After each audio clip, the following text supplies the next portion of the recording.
ততক্ষণ পর্যন্ত আমি খুশি হব না। প্রেম তো মরে না, হায় হায় প্রেম তো মরে না। নবীর প্রেমিকেরা দিশেহারা, মরণের ভয় করে না। প্রেম তো মরে না। প্রেম কইরাছে আবু বকর, গারে সুরে সাথে দেয় ঠোকর। হায়রে বিষের জ্বালায় অশ্রু ঝরে, তবু নবীকে জাগাইল না। প্রেম তো মরে না। দয়া নবীকে মরা খাজুর গাছ সেও কিনেছে।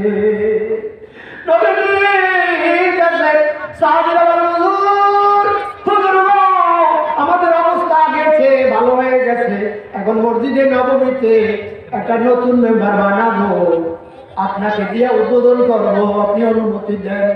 দয়া নবী বলেন অনুমতি দিলাম। এবার নতুন মেম্বার বানাইয়া সুন্দরভাবে সাজাইয়া দয়াল নবীকে দাওয়াত দিলেন। নবী গো, আজকে জুমার দিন, আপনাকে উদ্বোধন করতে যেতে হবে। নবীজি উদ্বোধন করতে আসছেন, নামাজ পড়াবেন, সেজন্য আইসা দেখে ওরা খাজুর খাওয়ার নাই,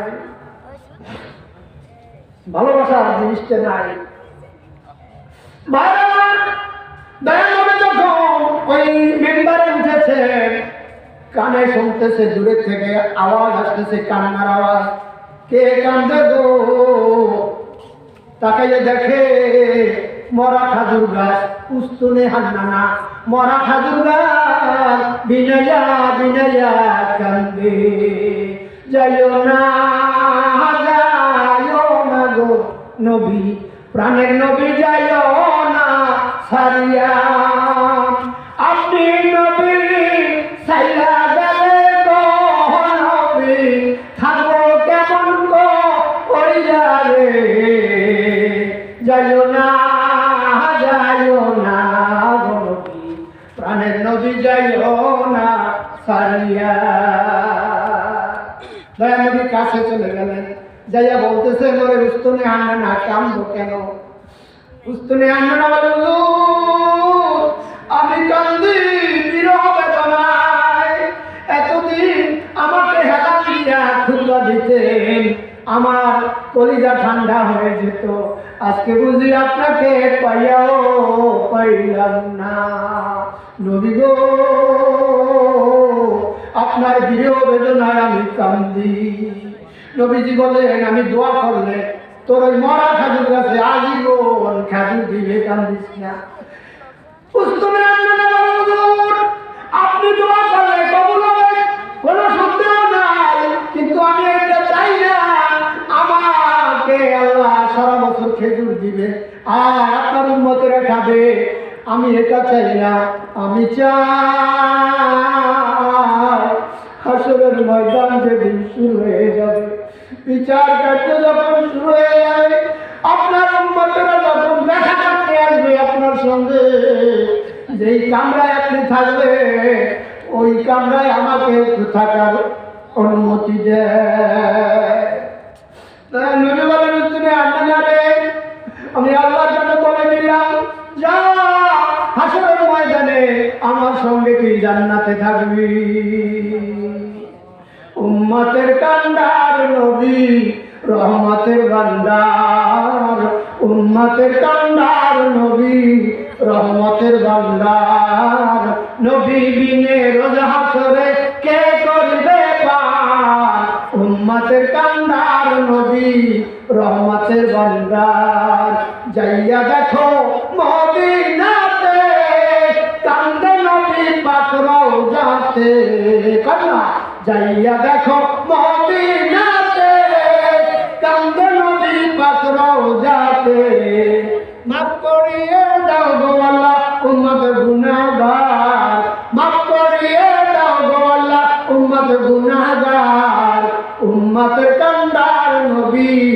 রহমতের ভান্ডার। আমার নবী দয়ার সাগর, গুনাহগার উম্মতের পাগল। কন্যা আমার নবী দয়ার সাগর, গুনাহগার উম্মতের পাগল।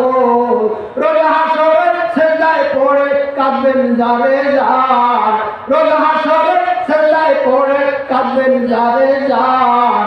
উম্মতের কান্দার নবী রহমতের ভান্ডার। আল্লাহর হাবিব বলেন সাহাবীরা এই উস্তুনে হান্নানা ওই জান্নাতুল বাকিতে মানুষের মতো কবর দিয়ে দাও। হাসরের ময়দানে এই উস্তুনে হান্না আমার সঙ্গে জান্নাতে যাবে। এটা কি বিরহ বেদনা, এটা মহব্বত। ভাইজান আমার মহব্বত না থাকলে স্ত্রী কিন্তু থাকে না, থাকে মহব্বত থাকতে হবে। ভাইজান আমার এই যে বিল্ডিং করছে, এই যে কুতুবনগর আজিজিয়া মাদ্রাসা বিশাল দেখলাম একটা বিল্ডিং হয়েছে। এই বিল্ডিং আগে ছিল না, এই বছর কমপ্লিট হয়েছে। এই বিল্ডিং করতে গেলে একখানি আবার আর একখানি মাঝখানে কি দিয়েছে জানেন? তিনটা জিনিস দিছে। একটা হলো সিমেন্ট, আর একটা হলো পানি, আর একটা হলো বালু। এই তিনটা নরম জিনিস দিয়া একখানিকের পরে আর একখানি, আর একখানিকের পরে আর একখানি, এমনি করে করে হাজার হাজার লক্ষ লক্ষ ইট গাঁথনি দিয়েছে। ঠিক কিনা? এখন ভাঙ্গাও যায় না। ঠিক তদ্রুপ আপনার স্ত্রীকে আপনি মহব্বত দিয়ে আটকাইয়ে রাখতে হবে। মহব্বতের দিন থাকবে না, সেই দিন বলবে আমি আপনার সঙ্গে থাকবো না। ঠিক কিনা বলে? এই জন্য দয়া নবীর মহব্বত থাকতে হবে। ভাই আমার কথায় কথা আসে, আমাকে সময় একটু বাড়াই দিয়েছে, সেই জন্য আমার বলতে হয়। ভাই আমার, আমি আপনাদের ধৈর্যের বিচ্যুতি ঘটাবো না, আমি সময় মতো ছেড়ে দেব। ভাই আমার খারাপ লাগতেছে না, এইগুলো আলোচনা চলবে তো। নারায় থাকবি, নারায় থাকবি। আচ্ছা, আপনাদের সমর্থন পাই না। ভাই আমার যেই কথাটা বলতে চাই সেটা হলো, ভাই আমার মহব্বত দিয়ে আটকে রাখতে হবে। আমার নবীকে 40 বছর পর্যন্ত চাচা আবু তালেব লালন পালন করছে। জোরে বলেন কয় বছর? কয় বছর? 40 বছর। যে ব্যক্তি 40 বছর পর্যন্ত, কারণ কি মাও নাই বাবাও নাই, দাদা তো 8 বছরের সময় মারা গেছে, লালন পালনের দায়িত্ব কে নেবে? আবু তালেব 40 বছর পর্যন্ত দয়ার নবীকে লালন পালন করলেন, একা রাখলেন না।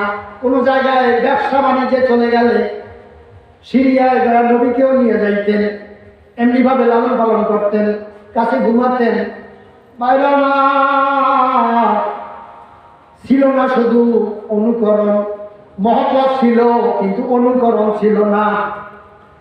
চাচা যখন মারা যায়, তাই নবী বলতেছেন, ও চাচা আপনি তো মারা যাবেন, শেষবারের জন্য একটু কলেমাটা পড়েন, লা ইলাহা ইল্লাল্লাহু মুহাম্মাদুর রাসূলুল্লাহ।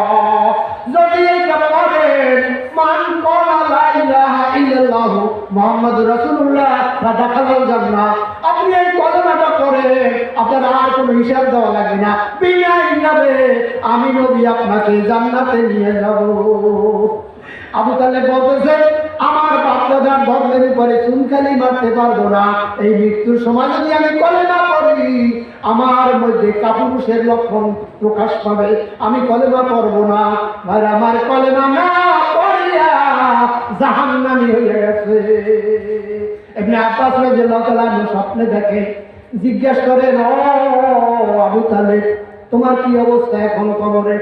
চাচা বলতেছেন, আমার আর কোনো অসুবিধা নাই, শুধু জাহান্নামে 2খানা জুতা পরাইয়া গেছে, একবার ছোট্ট আশা। এই 2টা জুতা পরাবার কারণে আমার মাথার মগজ টকবক টকবক করে ঘুরতেছে। দয়াল নবীর অনুসরণ ছিল না। এই জন্য আমি শেষ কথায় আসছি। ভাই আমার 40 বছর পর্যন্ত যাকে লালন পালন করলেন, মহব্বত করলেন, কিন্তু অনুকরণ ছিল না। অনুকরণ কি জানেন? অনুকরণ বোঝেন নাই? অনুকরণ হলো দয়াল নবী যেভাবে ভাত খাইছে আপনি সেইভাবে ভাত খাইছেন। দয়াল নবী যেইভাবে কথা বলছে আপনি সেইভাবে কথা বলবেন। দয়াল নবী যেইভাবে হাসছে আপনি সেইভাবে হাসবেন। এর নাম অনুকরণ। আমি আরো সহজ করে দিই। ভালো কাজ, কোরআন শরীফ ভালো জিনিস না? ডান হাত দিয়া ধরবেন। এই বদনা আছে না, পায়খানা করতে যায়, বদনা দা ধরবেন বাম হাত দিয়া। ভালো কাজে ডান হাত, ডান পা, ডান দিক। ভালো দিকে যাইবেন, মসজিদ ভালো জায়গা না, ডাইন পাও দেবেন। মন্দ কাজে যখন যাইবেন বাম পাও দেবেন। পায়খানা কাজ কি ভালো না মন্দ? বাম পাও আগে দেবেন। এটা দয়াল নবীর শিক্ষা, এটা সূত্র। বারবার ভালো কাজে ডান হাত, ডান পা, ডান দিক। মন্দ কাজে বাম হাত, বাম পা, বাম দিক। আর প্রত্যেক কাজে বিসমিল্লাহ। একটু রিহার্সাল দিয়ে একটু আপনারা যেন এই ওয়াজটা বাইরে নিয়ে যেতে পারেন। আমি তো করে যাব। আজ আমাদের প্রিন্সিপাল হুজুর মৌলানা আব্দুল মান্নান সাহেব চলে যাবে রিটায়ার্ডে। আমি তো কবরে চলে যাব, সেও যাবে কবরে। কবে যাবে কেউ তো বলতে পারবো না। কিন্তু ওই ওয়াজটা আপনাদের মাঝে রাখতে গেলাম। রাখলে কি হবে জানেন? আমি বলবো, আজকে বলে যাব কি হবে, একটু মুখস্থ করেন। ভালো কাজে ডান হাত, ডান পা, ডান দিক। হাত উঁচু করে ভালো কাজে ডান হাত, ডান পা, ডান দিক।